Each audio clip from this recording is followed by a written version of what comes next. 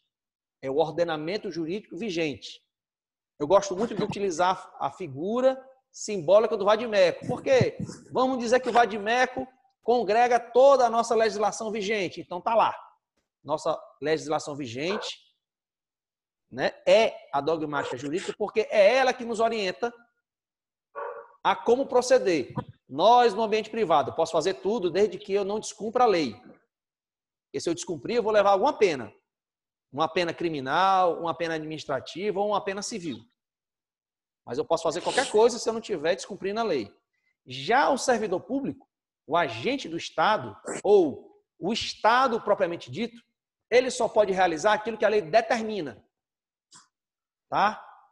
Vocês vão ver lá na frente que, professor, peraí, mas não é o presidente, o governador e o prefeito nessas esferas que vão ter o espaço para bolar ações.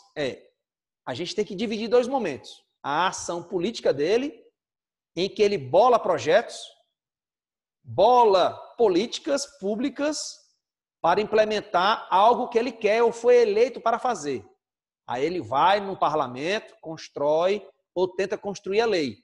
Depois de construída a lei, o que é que cabe ao executivo fazer? Executar? Exatamente. No primeiro momento, o executivo ele é político. É o governador, são os secretários, é o presidente, são os ministros. Vamos aqui bolar um projeto, reforma da Previdência, reforma trabalhista. Vamos bolar aqui a reforma, a criação da legislação. Ótimo. Fechamos, conseguimos, está aqui a lei. Agora, toda a estrutura do executivo vai ter a incumbência, nesse segundo momento, de executar a lei. É nesse momento que a gente chama o agente político. É nesse momento que a gente chama o servidor público. Por exemplo, o policial militar, o agente de algum órgão público, a realizar o que a sua função determina. Qual é a minha função, professor? A minha função é mais complexa. Ela diz que eu tenho que atuar assim, assim, segundo o Código Penal, segundo o Código de Processo Penal. Ótimo. Mas eu continuo tendo que aplicar o que a legislação determina. Então, eu ajo segundo o que a determinação, o que a legislação manda eu fazer. Certo? Ok? Ok. Por exemplo, o policial militar ele vai ser obrigado a cumprir o que a legislação determina. E quem que cria a legislação? Governador, presidente, a Assembleia junto com o governador e o Congresso junto com o presidente. Criadas essas leis, cabe ao agente, né, secretário lá, ou comandante, enfim, ao policial, ao agente do Detran, vamos dizer assim, norma de trânsito, a cumprir o que a lei determina. Se a lei é dogma, eu tenho que cumprir o que ela determina, ok? Ok.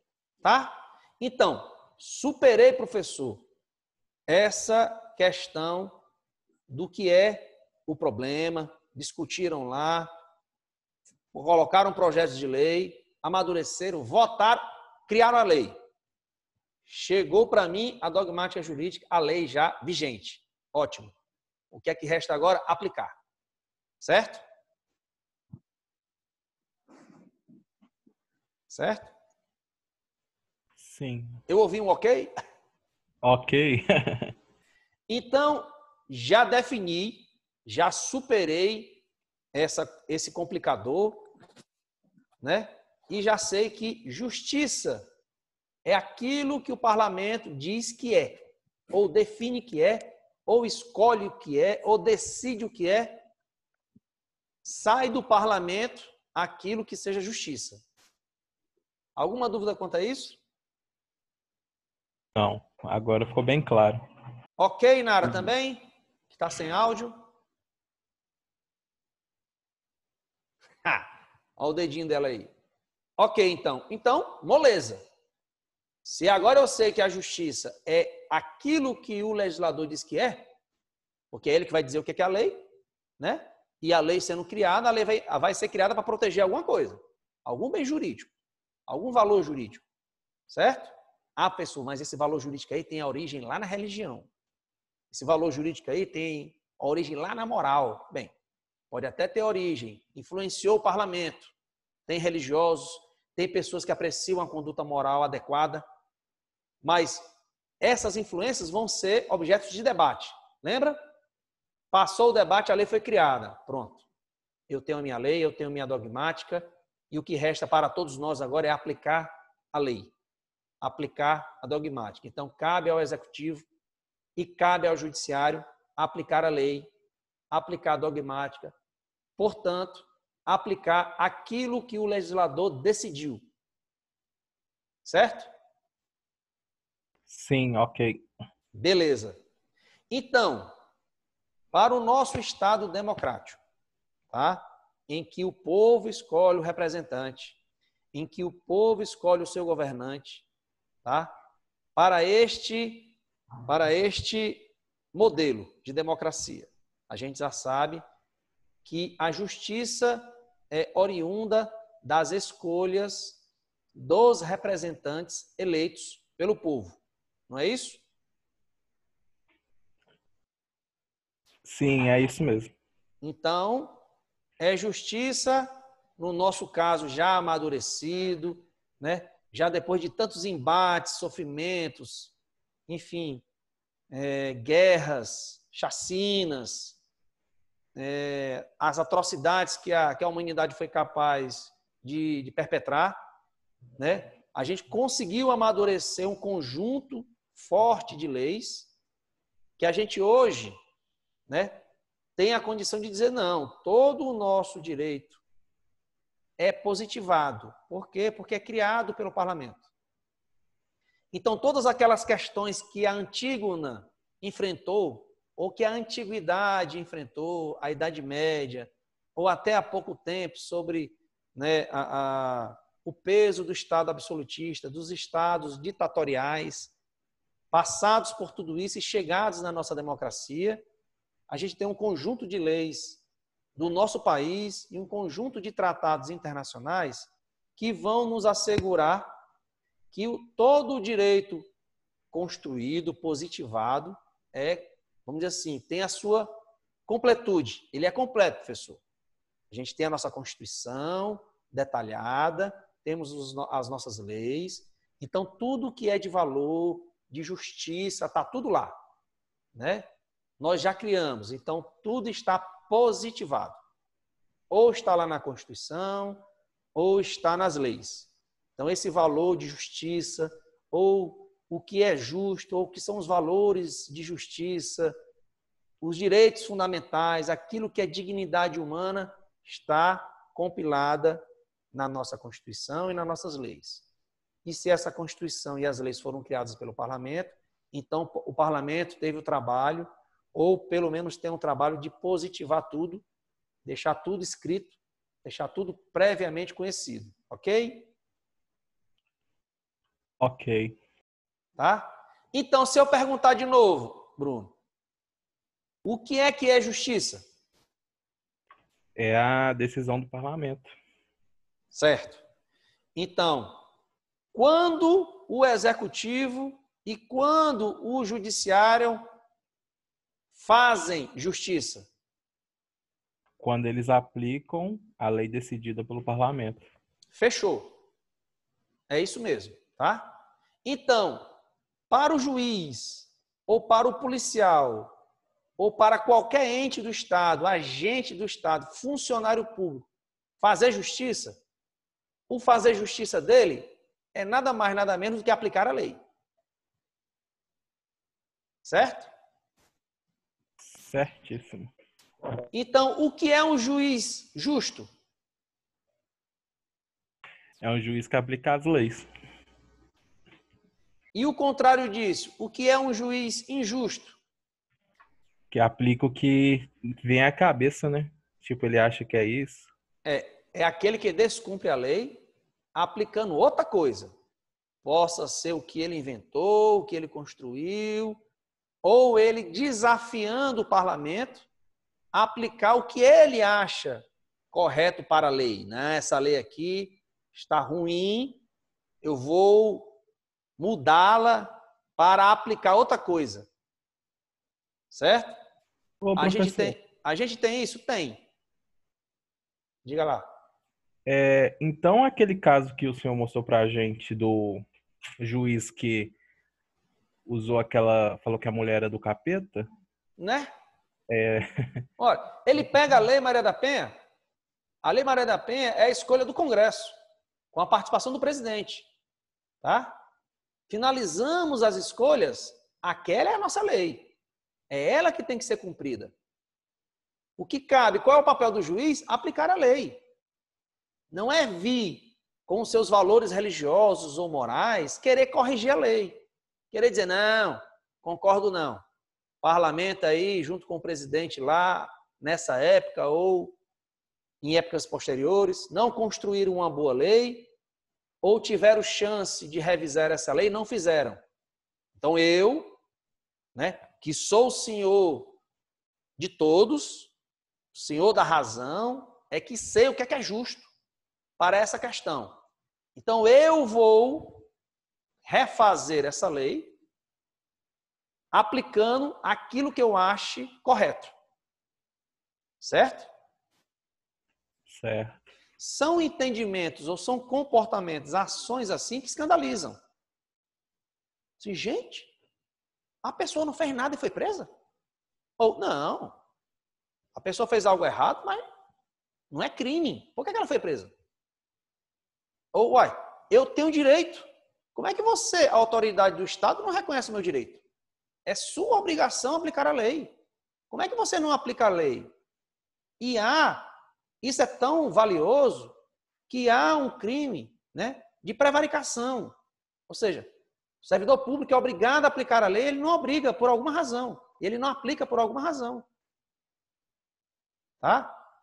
Chegando até os crimes de corrupção. Não, tome que o dinheiro é uma vantagem pecuniária para que você não exerça a sua obrigação. Faça a vista grossa. Certo? Então, assim, o que cabe ao juiz, ao servidor público é aplicar a lei. O que cabe ao executivo, né, em seus diversos órgãos, porque o executivo é muito maior, porque é ele que executa de forma quantitativa, num atacado, de forma massiva, a nossa legislação. Quer ver? Vai para o hospital, vai para a escola, vai para uma delegacia, que é Polícia Civil Executivo, Polícia Militar Executivo, buscando justiça. O que é buscar justiça? Você tem que reconhecer meu direito, né? Defendo o meu direito aplicando a lei. Qual é a lei? Não, eu tenho direito à educação. Faça a matrícula em minha ou do meu filho. Eu tenho direito à saúde. Eu tenho direito a atendimento. Vou lá para o hospital, vou lá para o posto de saúde, receber atendimento, é meu direito. Você tem a obrigação de me atender. Tá? Aplicando a sua ciência, o seu conhecimento. Tá? Lei penal do mesmo tempo, lei de trânsito ao mesmo tempo. Olha, a pessoa estacionou em frente à minha garagem, é proibido. Vou chamar o ente público para rebocar o carro da pessoa. Eu não posso ser prejudicado por um ilícito administrativo, civil ou penal de quem quer que seja. A pessoa não pagou, vamos dizer assim, o aluguel, se bem que a gente está numa quarentena e há muitos questionamentos sobre essa capacidade das pessoas de pagarem, né? Enfim, a gente tem uma abertura para negociações, mas vamos supor que chega no último momento de não, eu vou exigir meu contrato, você tem que pagar. A quem eu vou recorrer? Vou recorrer ao judiciário. Olhe, nas relações contratuais, a pessoa não pagou. Então, eu vou usar o judiciário, ou melhor, eu vou me fazer da estrutura judicial para reivindicar o meu direito. Ok? Alguma dúvida quanto a isso? Não, tranquilo para mim. Salve, Inara. Tranquilo, professor. Tranquilo. Esqueci aqui de pegar um copo d'água. Mas vamos lá. Me descendo aqui a garganta. Então, se isso está claro, gente, qual é a nossa principal, vamos dizer assim, firmeza daqui à eternidade, daqui para o fim, né, da nossa atuação profissional? Justiça é aplicar a lei. Justiça é aplicar o direito. Quando a gente fala direito assim, eu quero colocar também a Constituição. Não só a lei estritamente falada, né? A lei penal, a lei civil, a lei processual penal, a lei processual civil, Código de Trânsito, enfim, as leis. Mas o ordenamento jurídico, o direito, a Constituição que a gente tem, os tratados a que o Brasil aderiu e assumiu o compromisso de cumprir, e o Congresso ratificou. Não, esse tratado aqui internacional é lei aqui no Brasil. Então tem que ser cumprido. Então esse volume de leis, né, deve ser aplicada, esse volume de leis deve ser aplicada pelo Estado, e o Estado tem no seu agente, tem no seu servidor público, aquele que aplica de forma diária. Até aí, claríssimo? Sim, claríssimo. Então você já vai começar a perceber que o ente privado, nós exigimos do agente público, do servidor público do Estado, que ele dê plena aplicação ou pleno cumprimento do que diz o direito. Nós não esperamos e não exigimos nada além disso, né? O direito tem que ser aplicado. Não venha você dizer que você não concorda, que você não acha legal essa lei, pode até não achar, mas você não tem o direito de não aplicar. Porque você vai passar, ou você pode, né, realizar uma conduta penal, prevaricação, enfim. Tá? Pessoal, mas quanto à margem interpretativa do juiz? Bem, a margem interpretativa do juiz, essa margem é dada pelo nosso ordenamento jurídico. Tá? Esse espaço, né? É por isso que o nosso sistema jurídico ele é entrelaçado. Ele é como um sistema, uma rede, tá? Que se origina na Constituição, passa pelos tratados e vai se ramificando como se fosse um ponto, né? Que a partir dele você tem várias ramificações. Você tem nesse ponto central a Constituição, os tratados, e aí você vai aumentando, ampliando para as leis, para os decretos, certo? Então é por isso que nós temos uma complexidade normativa, tá? Por isso que o nosso curso tem 5 anos, nós temos exigências, né, de profundidade para conhecer todo esse ordenamento, ou pelo menos a parte mais importante desse ordenamento, ou a parte do ordenamento que eu vou atuar. Se eu vou ser um especialista dessa área, eu tenho que conhecer esse ramo. Se eu sou um servidor público atuante na área penal, eu tenho que conhecer a estrutura da legislação penal. Porque ela me obriga. Então, é dever de ofício. Eu tenho a obrigação de conhecer isso. Daí o meu concurso, quem é servidor público, exigiu o conhecimento daquela legislação para que eu possa atuar. Que é o mínimo que eu tenho que conhecer. Tá? Para poder bem exercer a minha profissão. Já o profissional, no caso, o advogado, ele conhece, ou tem a obrigação de conhecer toda essa gama, ele pode se especializar numa área, querer atuar só nessa área em que ele é especialista, em que ele conhece bem o direito, né? E atua com essa legislação, exigindo do Estado a observância dessas leis, para que nenhum indivíduo tenha o seu direito negado pelo Estado, né? O Estado negou meu direito. Vou contratar um advogado para o advogado exigir que o Estado reconheça e cumpra a sua obrigação, reconhecendo esse meu direito, aplicando esse meu direito. Tá? Se for entre entes privados, relação contratual, a pessoa não cumpriu o contrato, o advogado, para que o advogado, né, utilize da estrutura do judiciário e faça com que o judiciário obrigue a pessoa a cumprir a sua obrigação contratual comigo. Ok? Ok. Até aí, alguma dúvida, gente?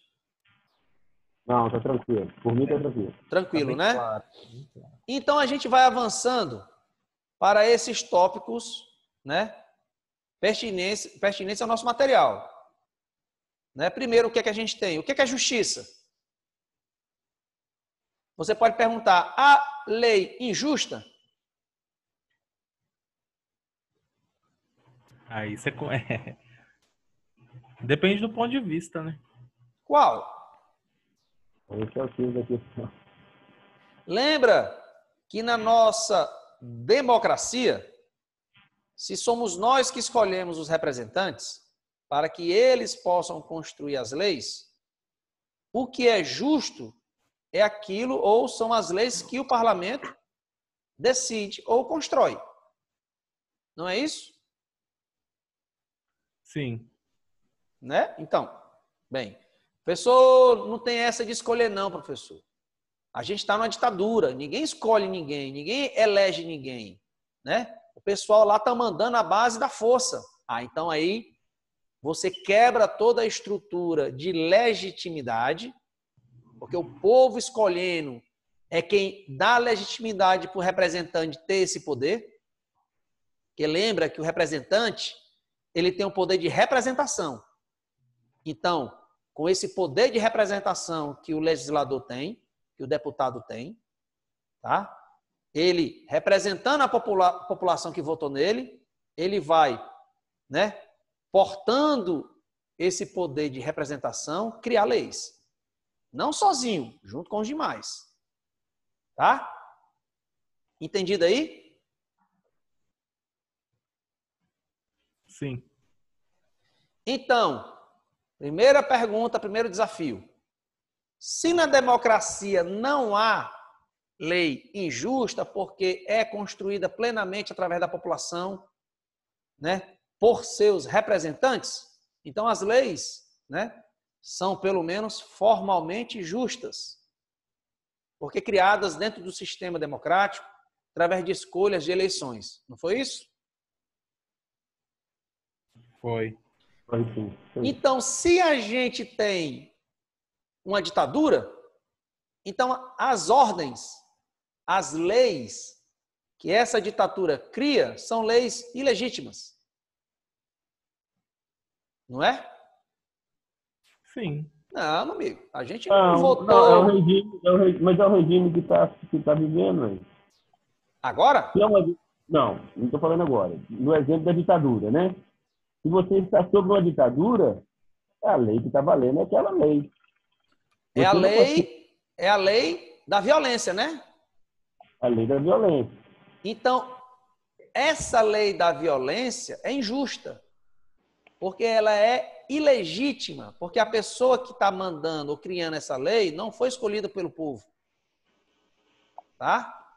Então, é por isso que nas ditaduras ou nos governos violentos, a rebelião é legítima.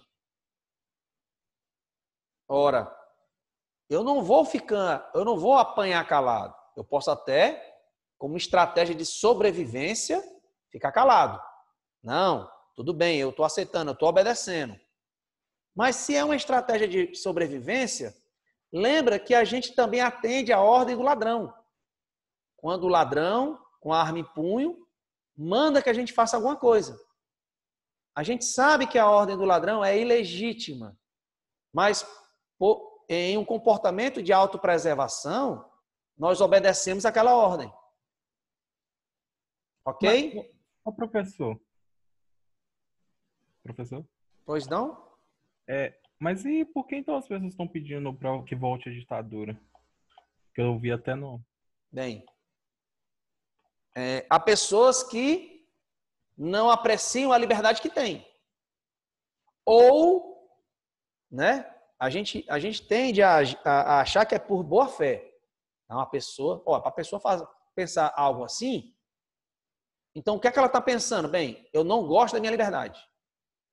Eu quero que alguém fique mandando em mim. Eu não quero ter direito. Eu só vou ter direito se aquela pessoa disser que eu tenho. Ótimo. Bem, ou então a pessoa não sabe o que é que isso significa. Porque a gente, em sã consciência, não, professor, pelo amor de Deus. Todo mundo quer ter direito, as pessoas querem ter vida boa, querem ter liberdade de construir a sua vida. Não querem que ninguém fique determinando o que é que você tem que fazer ou deixar de fazer. Eu não quero voltar para a adolescência, eu sou adulto, então eu quero construir minha vida. Bem, aí são outros debates, tá? São outros desdobramentos. O que a gente tem que ter é a base para poder analisar isso. Certo? Agora, a sequência desse primeiro tópico. Bem, e se o Estado, vamos supor, não cumpre a sua obrigação ou não cumpre a lei? Vamos supor que a gente vive em uma situação em que os agentes do Estado cometem ilegalidades, injustiças. Como assim? Eles aplicam tudo menos a lei.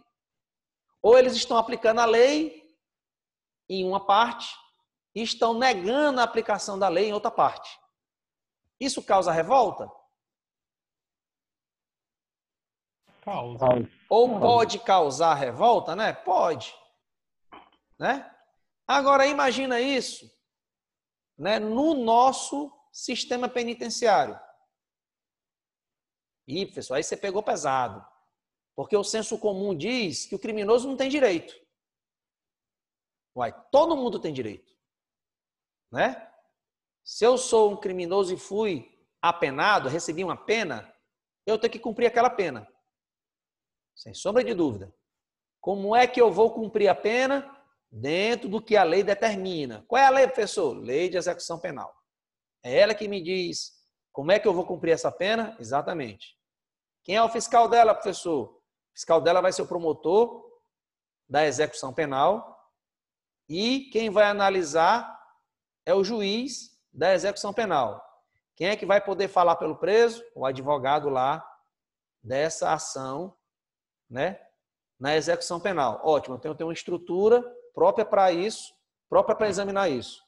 Vamos supor, né, que é o que a justiça brasileira, o judiciário brasileiro já reconheceu. Não, o nosso sistema penitenciário é uma coisa ou uma situação de coisas inconstitucionais.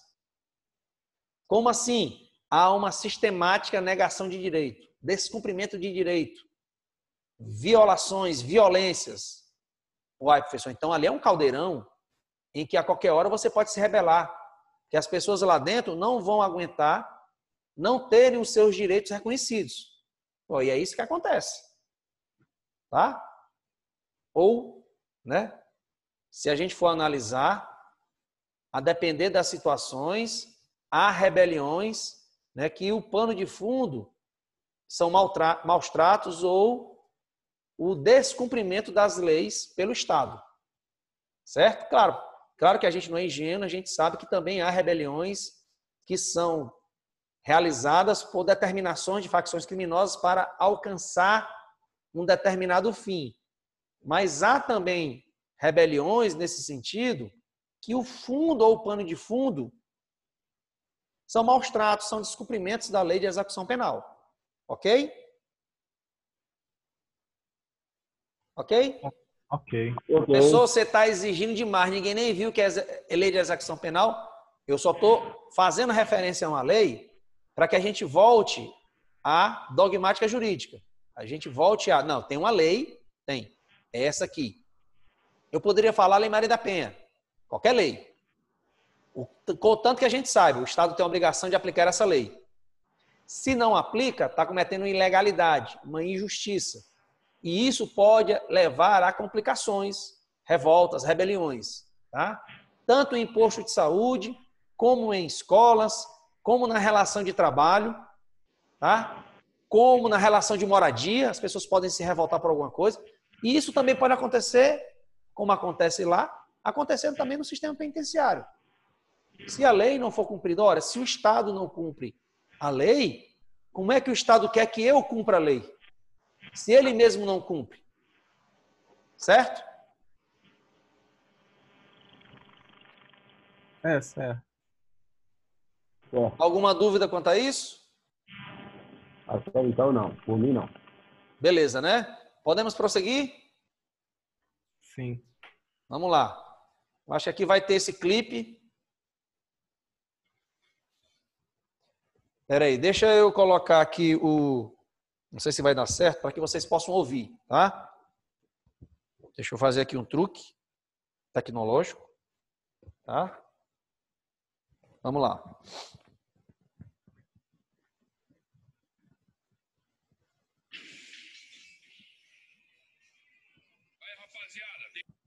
Tá dando para ouvir? Sim, tá. Beleza, vamos lá. Visita na cadeia. Você aí, mano. Você acredita em justiça? A gente é tratado que nem bicho aqui dentro. Tem preso doente, com pena vencida, eles fazem o quê? Eles colocam mais gente aqui dentro. Eles chamam a gente de facção criminosa. Mas facção criminosa é essa porra desse sistema. Mas nós tá ligado que nós vamos mudar esse bagulho aí. Quem sabe muito bem. Quando a gente se junta, mano, não tem como. A gente vira a porra do exército. Isso aqui é irmandade, porra!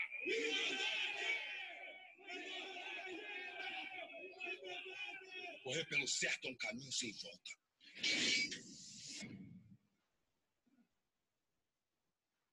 E aí, gente? Compreenderam bem essa passagem? Sim. Não deu para entender. Deu? Já vi essa série, ela é muito boa. Tá. Então vocês concordam que correr, andar pelo certo, ou seja, pelo correto, pelo justo, é um caminho sem volta? É. Ou seja, se você negar matrícula para as crianças, pode esperar que vai ter uma revolta de pais exigindo educação, não é não? Sim. Né? Ué, óbvio, professor. Os pais não vão aceitar que o Estado negue a educação, o direito à educação. Ah, professor, você está comparando pais de crianças com criminosos, né? Do sistema penitenciário. Criminosos por quê? Porque as pessoas foram condenadas, vamos supor, em última instância, estão cumprindo pena. Então, cometeram o crime reconhecidamente pela justiça, pelo judiciário. Ótimo. Tá, mas a pena dele é a pena de reclusão, de liberdade, está lá no Código Penal, né? Aquela pena, a ser cumprida conforme a lei de execução penal. Certo? Certo. Combinadíssimo, professor. Então, correr pelo certo é um caminho sem volta. Todo mundo busca ter seu direito reconhecido. E, portanto, todo mundo busca que o Estado cumpra a sua obrigação, reconhecendo e aplicando os direitos da gente. Ora, fecha hospitais e postos de saúde e as pessoas não têm o seu direito à saúde reconhecido, aplicado. Pode aguardar que vai ter rebelião, vai ter protesto. E por aí, nas outras áreas da vida. Certo? Certo. Tá. O próximo tópico. Lei e ordem. Tá?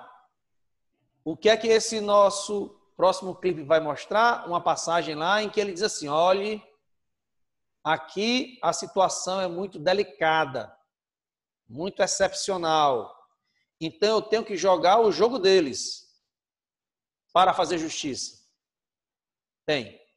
Cabe ao agente público, ao servidor público, ajustar a lei para que ele possa fazer justiça? Cabe? Não. Ou ele, o que cabe a ele fazer é aplicar a lei? Aplicar a lei. Ele tem que aplicar a lei. É por óbvio, não tem margem para você, não. Eu vou dar um jeitinho aqui para melhorar essa lei e aplicar a lei. Porque, a depender do lugar onde eu estiver, a lei não funciona. E se ela não funciona, a gente dá um jeito para ela funcionar. Uai, isso não cabe a mim, enquanto servidor público, decidir ou realizar atos conforme o que eu acho mais adequado. A mim, o que cabe a fazer, né, era aplicar a lei. A lei conforme o parlamento decidiu, meu dogma jurídico, meu ordenamento jurídico, meu vade-mecum. Tem que aplicar aquilo ali. Né? Mas vamos acompanhar aí a provocação desse clipe aqui, tá? Fazer aqui o truque tecnológico.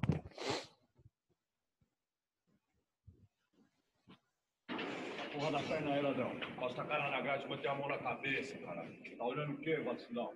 Toma geral. Revira essa merda toda aí. Tá olhando o quê? Tá com pena? Você acha que a Irmandade tem pena de alguém? Você devia ver o que eles fazem com os inimigos deles aqui dentro. Quer ver? Eles são uma facção criminosa. Não tem nenhum santo aqui. Eu só quero fazer o meu trabalho. Botar bandido no seu devido lugar. Eu sei muito bem como eles pensam. Eu jogo o jogo deles para fazer justiça. O que foi? Não tá gostando? Então cai fora.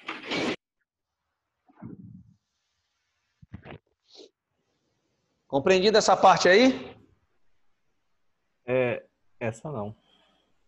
Não compreendeu, não? Não. Confesso que não. Mas deu para ouvir direitinho o que o clipe falou, né? Deu. Perfeitamente. Uai, o que ele vai fazer? Não. Né? Você acha que a Irmandade tem pena de alguém? Se eles não têm pena, eu também não tenho. Ou seja, eles têm um código, né, de regras que não é a lei. Eles tentam construir uma lei paralela. Só que é a lei da violência. Não é a lei jurídica. Tá? Por isso é que são criminosos.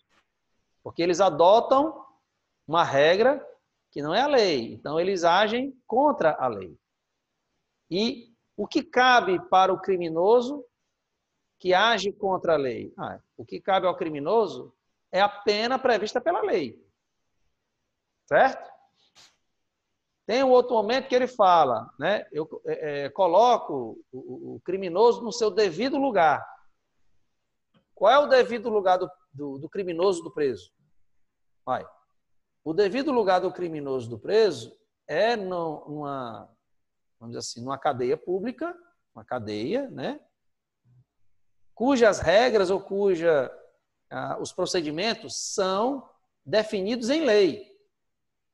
Tá? E podem até ser explicados, tá, em portarias pelo sistema penitenciário, explicando ou, vamos dizer assim, definindo melhor o que a lei diz.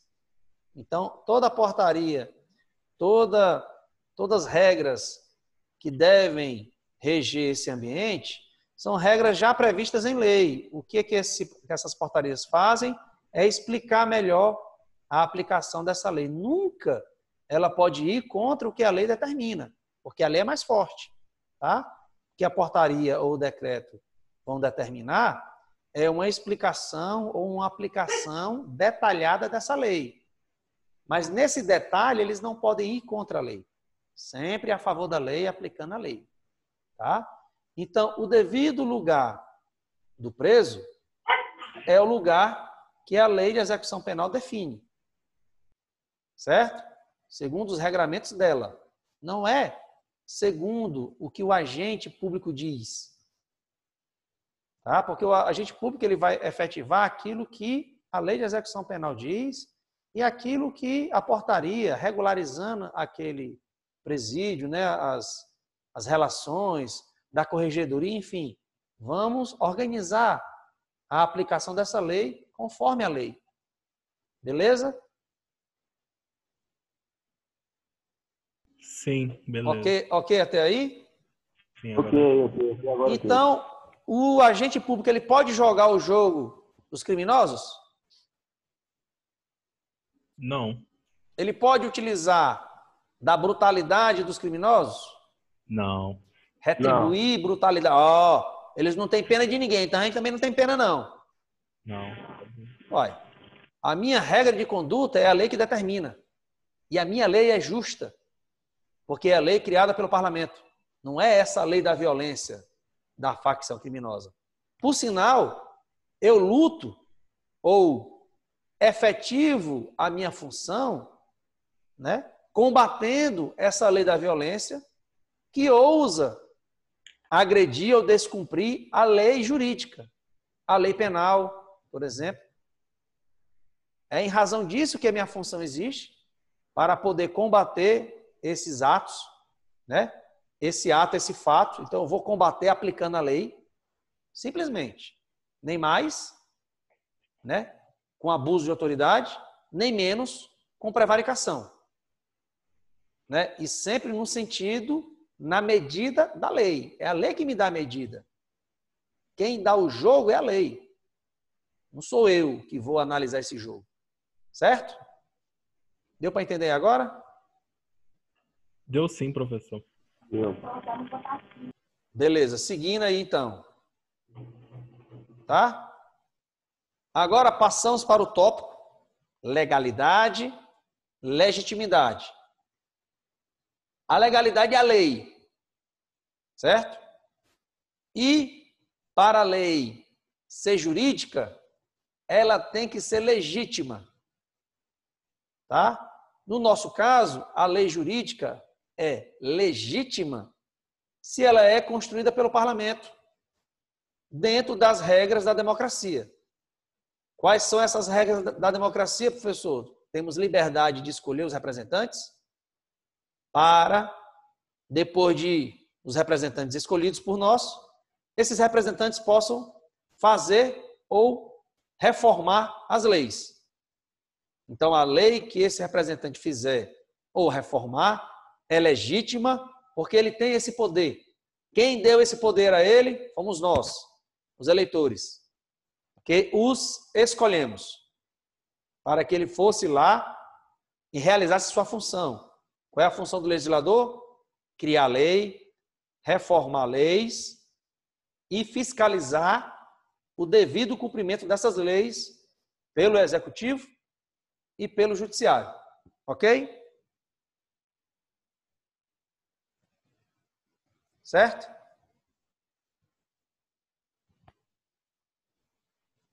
Ok aí, gente? Ok, Alberto. Tá, então vamos acompanhar esse outro clipe que vai tratar sobre essa parte, tá?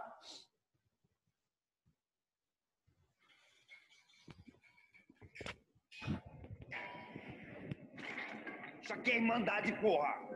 Tá dando pra ouvir direitinho, né? Sim. O certo é o certo, né não? Tem um rato aqui. E eu quero o caralho de um nome. Ninguém vai descansar aqui até me trazer a porra de um nome. Bora, vaza. Vaza, porra! Qual foi? Tá olhando o quê? Tá pensando que isso aqui é zoológico, é? Ou tu veio me falar alguma coisa sobre essa porra desse ramelão cagueta do caralho aqui? Cagueta tem vez não, pai. Aqui não se cria, tá ligado? Regra é regra. Irmão que dá as letras pros vermes é rato. E rato tem que morrer. Então qual foi? Fala aí. Qual que foi? Tá sabendo de alguma coisa? Não? Então vaza. E aí, gente? Regra é regra, o certo é o certo? Hein? Depende. Depende do grupo, né? Opa! Que grupo? Não, Foi o que eu falei, só depende. O certo para esse grupo, talvez não é o certo para outros grupos, né? Bem, lembra da lei da violência e da lei jurídica. A regra deles, a lei deles, o certo para eles é o que esse grupo determina. Só que esse grupo não tem legitimidade de construir uma lei jurídica. Portanto, a lei deles é pautada na violência. É por isso que ele, nessa cena, tem um poder de mando sobre os outros. Por que ele tem um poder de mando sobre os outros? Né? Ou melhor, Se os outros não obedecerem, o que acontece? Da violência, né? Da força, né? Eu espirrei. Eles vão estar, saúde, eles Amém. vão estar ou estariam sob a aplicação dessa regra do que eles acham certo, que eles construíram. Um grupo, tá? Nesse espaço, quem estabelece essas regras é quem tem mais força de violência, tá? Aquele que pode realizar um mal maior para o outro. E o outro, com o princípio de preservação, obedece. Tá? Diferente da lei jurídica legitimamente construída pelo Estado democrático. Certo? Ok? Ok. Ok mesmo? Uhum. Ô, Roberto, você falou que eles utilizam-se pela força para fazer a lei legitimamente pelo Estado Democrático. A lei deles também é pelo Estado Democrático? Eu não entendi essa parte. Não. O Estado democrático, né, estabelece que o poder emana do povo. Então, o povo, né, o povo brasileiro, que tem direito político, ou seja, que pode votar. Então, o povo maior, politicamente, ou seja, aquele que pode votar, que é capaz, que tem capacidade ativa, portanto, de votar, esse povo é que determina, né, aqueles que vão receber o poder. Eu tenho um poder de representação, porque eu represento o povo. Eu represento aqueles que me elegeram. Então, o meu poder é de representar esse povo. Tá? Então, vou lá, representando esse povo, vou debater e construir leis. Vou debater e mudar leis. Tá? Então, a construção minha é legítima por quê? Porque eu carrego esse poder que o povo me deu. Certo? Ok? Então, essa lei construída por esses representantes vai ser legítima porque esses representantes foram legitimamente eleitos e legitimamente receberam esse poder para realizar essa função. Ok? Do mesmo jeito que o servidor público tem a legitimidade de realizar suas funções, porque ele cumpriu todos os requisitos para assumir o cargo dele. Tá? Requisitos. Que requisitos são esses, professor? Requisitos estabelecidos em lei. Tá? Abre o edital, conforme o edital a pessoa cumpre todos os requisitos, né? Passa todos por eles e assume a legitimidade, né? O direito de assumir o cargo e a passar a exercer suas funções. Por isso que a ordem do policial dentro da lei é uma ordem legítima e deve ser acatada sob pena da pessoa responder penalmente. Diferente é da ordem ilegítima, a ordem que não é dentro da lei. Tá? Aí você pode ter o problema da rebelião, da revolta. Ou da resistência. Que não é uma ordem legítima. Porque não é uma lei do Estado que está sendo aplicada. É outra coisa. Beleza? Beleza aí, gente? Beleza, Robertinho, beleza. Tá. Vamos parar por aqui desses tópicos para que a gente possa Glória ver... a Deus. Calma. Para que a gente possa ver a coisa real, né? Vamos lá. Tá? Pessoal, isso aí é a série. Na série é bom demais. Então vamos aqui. Vamos acompanhar aqui, tá? Tá, professor, tá. Reivindicações do Pavilhão 2, primeiro comando da capital, PCC. Estamos reivindicando contra a direção do presídio de Alcaçuz, dirigido por Dinorá Simas. Estamos reivindicando contra os maus tratos constantes contra internos e familiares, abuso de poder, quebra da database, direito de quem está atingindo os benefícios de progressão de regime. Nós queremos apenas nossos direitos. Tentamos diversas vezes conversas com a direção, mas não fomos ouvidos. Estamos fazendo apenas algo para sermos lembrados e não abandonados pela justiça. Essa é a única maneira da sociedade saber que nós existimos e que estamos vivendo como animais amontoados dentro dos presídios. Estamos esperando uma solução. Esta é uma das reivindicações do primeiro comando da capital. Deu para acompanhar bem aí, gente? Deu. Deu, né? Uhum. A gente vai voltar agora para a nossa legislação. Bem, professor, o que é que a legislação diz? Tá? Ora, na lei de execução penal, aí vocês vão ver lá no 6º semestre, quando forem ver, no 5º e 6º semestre, quando vocês forem ver penal 3 e penal 4, vocês vão estudar a lei de execução penal direitinho, tá? Bem, mas quais são os direitos? Bem, o direito está lá na lei de execução penal. Dos direitos, impõe-se a todas as autoridades o respeito à integridade física e moral dos condenados e dos presos provisórios. Constitui direito do preso. Aí lá vai, ó, alimentação, atribuição de trabalho, e vai elencando, certo? O que ele fala lá, ó, audiência especial com o diretor do estabelecimento, tá? Visita do cônjuge, da companheira, de parentes e amigos em dias determinados, certo? E por aí vai. Ah, professor, ele estava usando um celular, não pode não, tá? Vai. Pode não? Eu só vou saber se a lei de execução penal disser.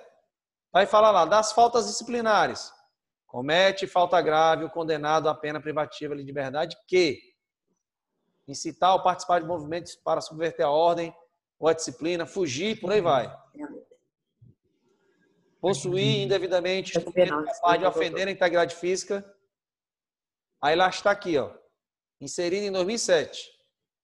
7. Inciso 7. Tiver em sua posse, utilizar ou fornecer aparelho telefônico. Tá? Ah, professor, mas se ele não tem o direito de falar com o diretor, como é que ele vai protestar e reivindicar? Aí são outros debates, tá? São outras análises. O que chama a atenção é que ele vem utilizar esse mecanismo para reivindicar os direitos que estão, tá, no artigo 41 da Lei de Execução Penal. Aí o que é que a gente indaga? Bem, o Estado não está cumprindo esses direitos? Ou o Estado não está cumprindo essa lei? Que lei? Tá? Lei 7.210 de 84, né? A Lei de Execução Penal. Tá? Que vem sendo melhorada, corrigida, certo? No decorrer do tempo. Tem a lei que corrigiu em 2007, 2011 e agora recentemente em 2019. Ok? Ok, gente? Ok. Ok, Roberto. Tá. E qual era o presídio que eles estavam falando? Vocês lembram? De ladrão. Não, qual que é? Eu não sei não. Ô, mas é lá Natiele, do- me ajuda isso. O nome do presídio, o nome do presídio, né, de onde eles estavam falando, é o presídio de Alcaçuz. Alcaçuz. O presídio no Rio Grande do Norte, que teve uma grande rebelião com uma chacina terrível. Tá? No início do ano passado. Não, mais para trás.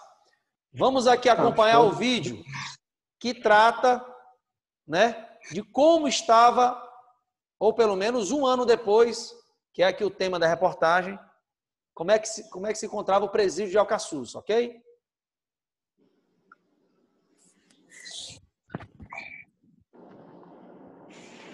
Roberto, Opa, tá acabando?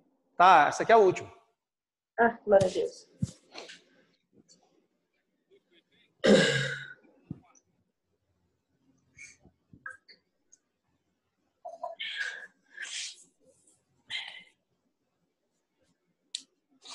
Quando nós chegamos aqui, está totalmente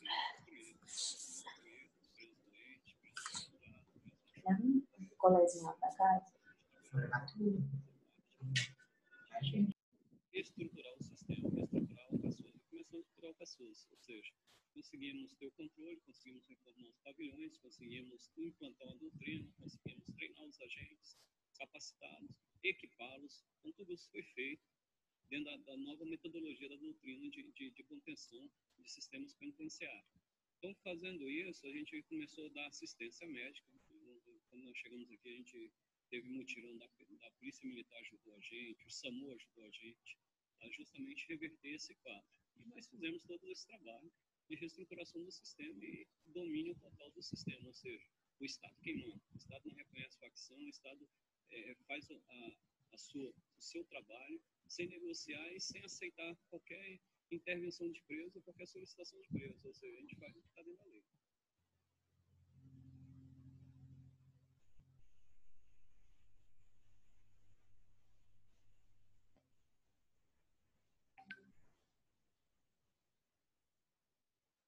Atualmente vivemos uma outra realidade, né?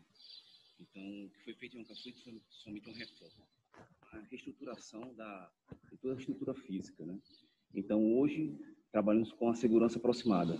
Os agentes permanecem 24 horas dentro do pavilhão, dos pavilhões de Alcaçuz, do Rogério Coutinho. Se você dá um ambiente para a facção, ela começa a escravizar os presos, começa a ganhar dinheiro dentro do sistema penitenciário. O único lugar que a facção, no último lugar que a facção deve ganhar dinheiro é dentro do sistema penitenciário, à custa do Estado. Então, hoje, nós conseguimos fazer com que, realmente, a facção está num momento de descapitalização dentro do sistema. Ou seja, eles estão gastando dinheiro e eles não estão ganhando dinheiro dentro do sistema penitenciário. Então, isso é um grande ganho para a população, um grande ganho para a segurança pública do RM.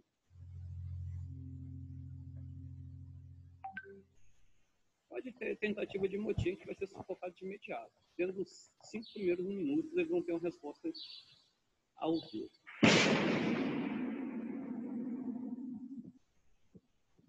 E aí eu ia perguntar para eles, querem mais? Tem coisa pior. Então a gente resolve dessa forma, usando a força necessária.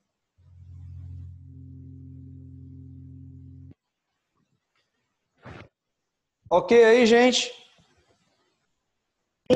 Ok. O que é que o secretário aí do sistema penitenciário lá, à época do Rio Grande do Norte, disse? Não. E temos que cumprir a lei. Qual é a lei? A lei de execução. Tá? E se for necessário utilizar força, utilizaremos a força necessária. Né? Então, a força necessária é dita pelas técnicas, né, determinadas pela, vamos dizer assim, pela evolução dos conhecimentos da atividade policial, da atividade, vamos dizer assim, do sistema penitenciário, mas tudo isso para assegurar o cumprimento estrito da lei. Ok? Ok.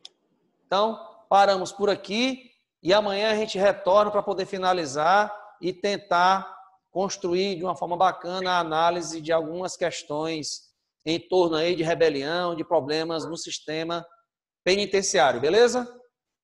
Ok. Fica com Deus. Tudo de bom aí. Obrigado aí pela companhia, pela troca e pela evolução aí no conteúdo. Tudo de bom aí, boa noite. Boa noite.